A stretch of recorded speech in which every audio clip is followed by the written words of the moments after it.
Series के पिछले भाग में हमने आपको कश्मीर के सौंदर्य और इतिहास से रूबरू करवाया। अब चलते हैं कश्मीर के अंदरूनी हिस्सों में और जानते हैं वहां के लोगों की जिंदगी के बारे में। गांदरबल जिले से 40 किलोमीटर दूर सुंदर पहाड़ियों के बीच है हयान पोलपोर गांव। 10,000 की जनसंख्या वाले इस गांव में 50% लोग गुज्जर समुदाय के हैं। यह एक कश्मीरी जनजाति है जिनकी अपनी खास संस्कृति है। इनका मुख्य काम भेड़, बकरी और मवेशी पालना है।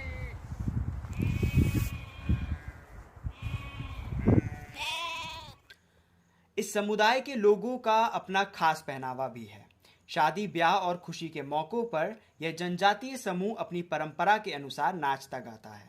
हम गुज्जर हैं, पहाड़ी गुज्जर हैं जो पहाड़ियों पे चलते हैं।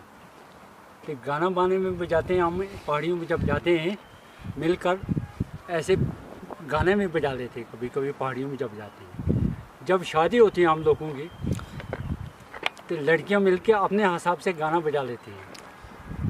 जब जो लड़के होते हैं वो लड़के भी ऐसे बैठते हैं, 4-5 आदमी अपने हिसाब से गाना बजाते हैं। बस एक एक करके जाओ तुम।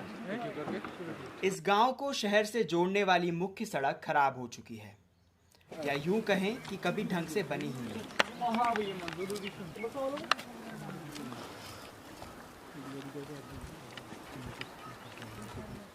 4 साल पहले हमने ये बनाया। हम दफ्तरों के चक्कर काट थक गए जी।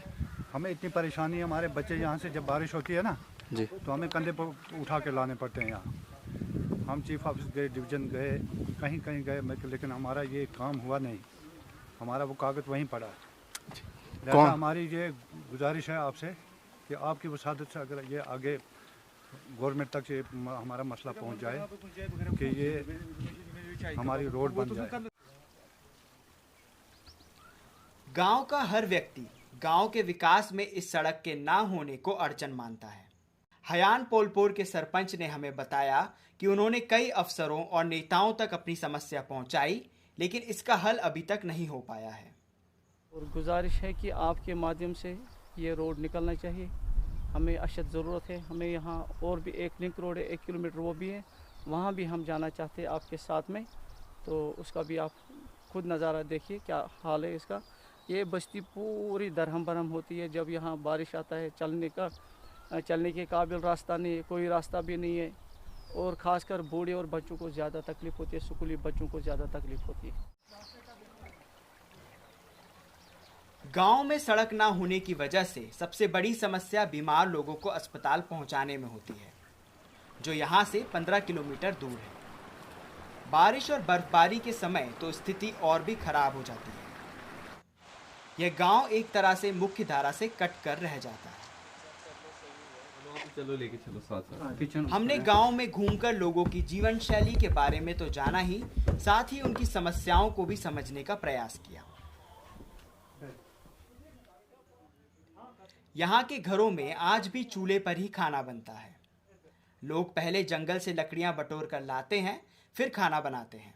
ये वाले चूल्हे के ठीक पीछे पानी की टंकी है।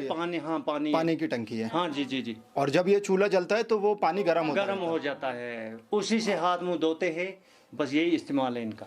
अच्छा, ये ऐसे चलता रहता है। हाँ, तो ये क्या, ये धुआं निकालने के लिए? इनसे धुआं निकल कर अपर चला जाता है। अच्छा, उनसे धुआं निकल कर ऊपर चला जाता है। अच्छा जी सर। तो एक बार में आप मतलब क्या क्या बना लेते? तो वहाँ पर भी रखने का, यहाँ पर भी रखने का? हाँ, जब इमरजेंसी हो जाती है तो इमरजेंसी में 3 डेगचियाँ रख देने, समझो कि एक खाने, इसमें चाय रख देते हैं, इसमें रोटियां बना लेती है और दूसरे में चावल वगैरह बना देते हैं। अच्छा, क्योंकि उतना टाइम नहीं होता है। कहीं खेत बाड़ी का काम होता है, कहीं जंगल जाना होता है, लकड़ी के लिए जाना होता है, तो तब जल्दी में 3 में रख देते हैं, तो 3 में जलाकर वो खाना बना देते हैं।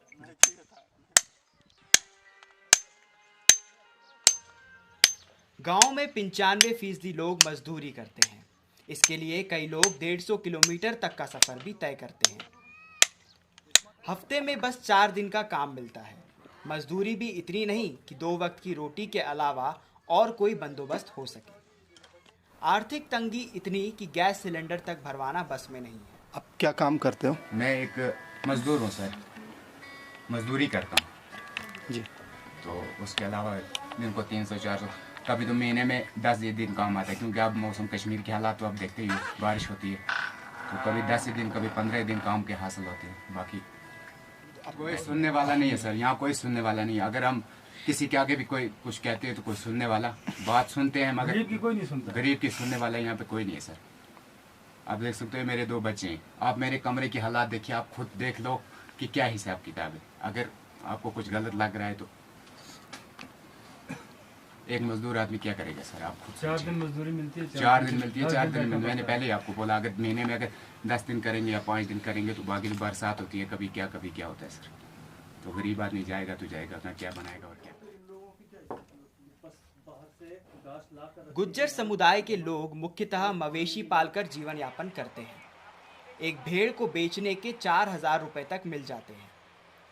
भेड़ इस समुदाय के लोगों की पहचान भी है।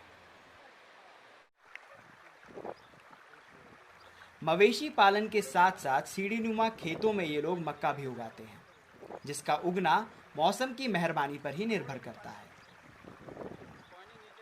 ये डालने से मक्का ठीक बनता है, जो अगर ये नहीं डालेंगे मक्का नहीं बनता। जब बरसात आएगी तब बन जाएगा मक्का, अगर बरसात नहीं आएगी कुछ मिलता नहीं, कुछ बनता नहीं। तो इसको ऐसे ही डालकर छोड़ देते हैं बस? उसके बाद में थोड़ा दाजी से खोद लेते हैं, उसके बाद मक्का डालते हैं। तो और कोई खाद वगैरह भी डालते हो? खाद भी डालते हैं, यूरिया डालते हैं, सब कुछ खाद मिला के इसके बाद डालते हैं। अच्छा, वो भी जब बारिश होते तब बन जाएगा, बारिश नहीं होगा तो कुछ नहीं मिलेगा। गांव में सड़क ना होने की वजह से कई और समस्याएं पैदा हो गई हैं, जैसे यहाँ वाहनों की आवाजाही मुश्किल है। इसकी वजह से सामान लाना ले जाना आसान नहीं है। गांव में केवल 8वीं तक स्कूल है। ऐसे में बच्चों को आगे की पढ़ाई करने के लिए शहर जाना पड़ता है और रोड ना होने की वजह से बारिश में उन्हें नदी पार करना पड़ता है, जो जोखिम भरा है। महिलाओं के लिए पानी की समस्या भी विकट है। पीने योग्य पानी लाने के लिए महिलाओं को हर रोज लंबा सफर तय करना पड़ता है। पहाड़ी इलाकों में जीवन वैसे भी मुश्किल होता है। ऐसे में पानी जैसी मूलभूत चीज के लिए मशक्कत करना पड़े तो जीवन और कठिन हो जाता है।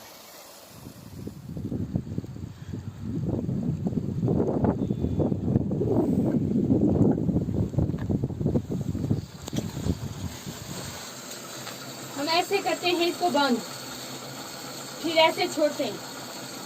और ये पानी कहाँ जाता है? यहाँ से ये खोलने और बंद होने के बाद ये कहाँ जाता है? ये जाता है ये गांव के लिए नहीं, ये हमारी लिए। ठीक है, तो ये ड्यूटी आपकी है कि ये बंद करना और ये खोलना? आ जाओ आप।